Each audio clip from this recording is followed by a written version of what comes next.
नमस्कार साथियों, आप लोग कैसे हैं? उम्मीद है आप लोग अच्छे होंगे। आप लोगों को मैं बताना चाहता हूँ अल्पमत सरकार। अल्पमत सरकार क्या होता है? अल्पमत सरकार के बारे में चर्चा करते हैं आप लोगों से।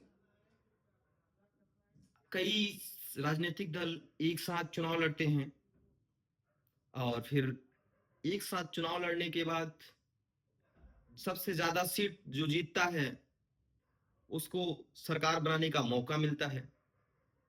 फिर बहुमत प्राप्त दल को केंद्र में राष्ट्रपति आमंत्रित करता है सरकार बनाने के लिए और राज्य में राज्यपाल महोदय आमंत्रित करते हैं सरकार बनाने के लिए। फिर सरकार बनती है, मंत्रिमंडल का गठन होता है, सरकार चलती है। उसी दौरान अगर मैं कोई मंत्री, विधायक या सांसद, केंद्र की बात होगी तो सांसद होगा, माननीय सांसद होंगे। और अगर मैं विधानसभा की बात होगी तो माननीय विधानसभा के सदस्य होंगे। या फिर उस दोनों में से कोई मंत्री विद्रोह कर देता है, सरकार से नाराज हो जाता है और इस्तीफा दे देता है या पार्टी छोड़ देता है, बगावत कर देता है, तो ऐसी स्थिति में सरकार अल्पमत में आ जाती है। जो एक निर्धारित संख्या होती है बहुमत की, उससे कम हो जाती है, अल्पमत में आ जाती है।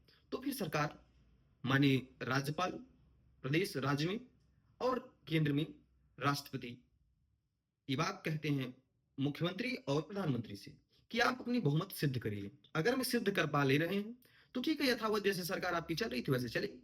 अगर वो नहीं सिद्ध कर पा रहे हैं तो आप अल्पमत में हैं, फिर आपको सरकार से इस्तीफा देना पड़ेगा और इस्तीफा दे देते हैं। फिर राज्यपाल और राष्ट्रपति फिर दूसरे को मौका देते हैं, दूसरे राजनीतिक दलों को मौका देते हैं कि आप जो बहुमत सिद्ध कर ले जाए उसकी सरकार बन जाएगी। यही होता है अल्पमत सरकार। अल्पमत सरकार आप लोग समझ गए होंगे।